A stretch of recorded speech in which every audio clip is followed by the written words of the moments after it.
socket goes on here, and I jam it inside, and then turn it and twist it, and done. For arrowheads. Yeah, for making arrowheads. If you want. Interesting. Very cool. If you want it.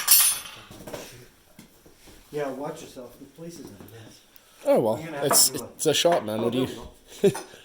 Yeah.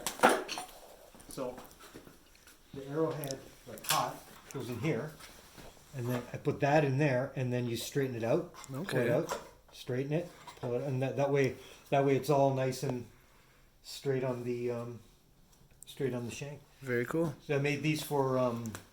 I used to make them for a guy in Saskatchewan, Lost Arrow Archery. I don't think he's in the game anymore. How do you do the hollow part of it? Oh, the Where it fixes onto the socket. The socket, yeah. Okay, so Is that forge welded? No. Although, ooh, I wonder if I have one around.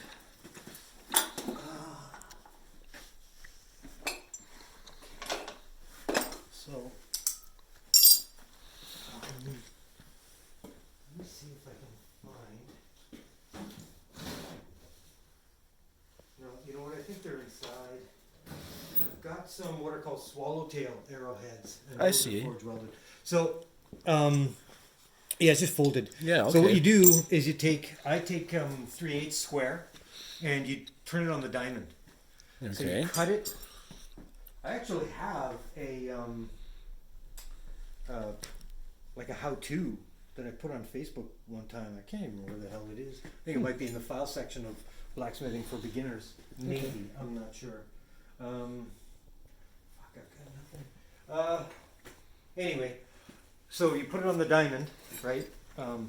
Like this, but square. Pick about an inch or so. I usually take a piece of chalk and just draw a line. Go like lean it back a little bit.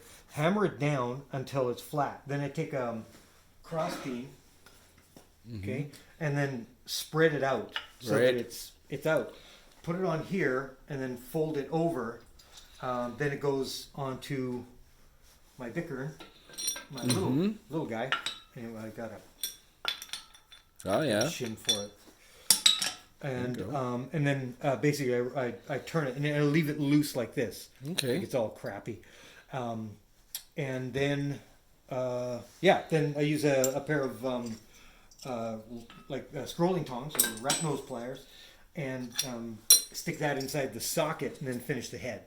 Okay. Because the head at that point is just a square, right? And then you just hammer it. Then I use those tools and get them all nice and So essentially, streamlined. this one would become this. Yeah, this one. Yeah. So basically, once this one was done, then you can take it and hammer it again on the diamond, because you want these two edges. Because if you were to do it flat, it wouldn't work. Right. Yeah, I mean, you'd get an arrowhead that would be ugly as shit. Yeah. You turn it like that, and what happens is both the top and the bottom sort of push in.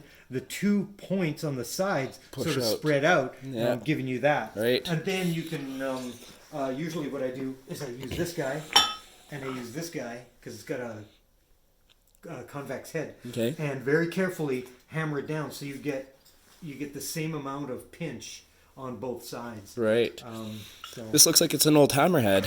Is that what that is? No, this is specifically made like that. This is an actual tool. That's beautiful. So, yeah, I mean, you never know where you're going to pick something up, right? Yeah. So, very cool. Huh. And you were saying, so when it comes to the trip hammer, the reason you put this guard on here is because the spring. Yeah, just in case the spring comes out. And you were saying people have been known to have that spring lodged in their head. Yeah. Apparently, they say that the 25-pound will really hurt. Will probably fracture your skull. The 50-pound might kill you. The 100-pound will definitely kill you. Yeah. I've seen a 500-pound, but I've never even seen one running. Okay. So. Little giant or? Yeah, a little giant made Really? 500-pound. No way. Yeah. Interesting. So, very cool. Big son of a gun. I bet. You know. And do you know how thick your cement is on here? Or? It's not that thick. Yeah, and That's why it's sitting on 2 1-inch pieces of plywood, right, with rubber matting between the two. Oh, smart. And it doesn't bounce anywhere near as much as I thought it would, and it's like bolted down onto the thing. Which, if I ever sell it, pry it from my cold dead fingers at this point. It'll make it easier. Somebody could just get a forklift in here and forklift it out. Right. So That's very cool. yeah, Very nice. yeah. It again, just one of those things. I mean, I had the chance to buy one about 25 some odd years ago, and I passed it up because I didn't have the money, and kicking myself for 25 years after that. So when this one came along, I went, you know what? I made the money for it. You know, I said, you know, I can't resist. Have you ever used a tire hammer? No, I've seen them used, Okay. but they're pretty cool. Okay. I was wondering if you would have any input as to how these compare to a tire hammer. No clue. Okay. No clue. Never used a tire hammer before. I used an Oliver, like one of those. Treadle hammer? Yeah, there's one. It's called Grasshopper. This plans for them online. Yeah. Yeah, I've used one of those once. They're kind of cute. They're mostly for decorative work. Okay. Guys have like a plate. Well, like Danny had one, and that's Yeah, what he he's used trying it to for. sell it to me actually. Really, Yeah. really. Yeah. You could. How much did he want for it? He wouldn't give me a price on Oh. it, so yeah. That's Danny. Yeah. No. I told him I'd try to find a buyer for it because I personally don't need it Yeah. nor have the space for it. Oh, But gotcha. Yeah. yeah.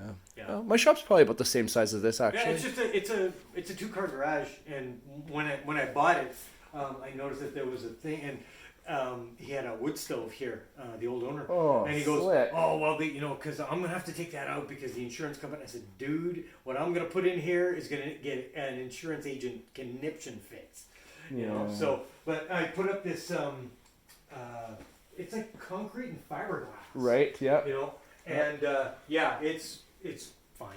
It's absolutely fine. Very cool. Really, the only reason that people, scream about these things is because they don't understand.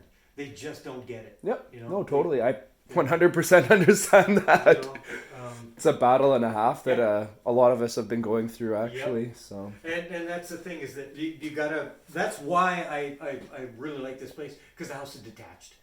So if something happens, it's probably not going to spread to the house. Right. Because the fire department's the fire crew's just down there. Oh, you know? nice. That's So sweet. yeah, Yeah, I'm lucky. I got the fire hall not too far from my house too. So yeah. hopefully. That's nice.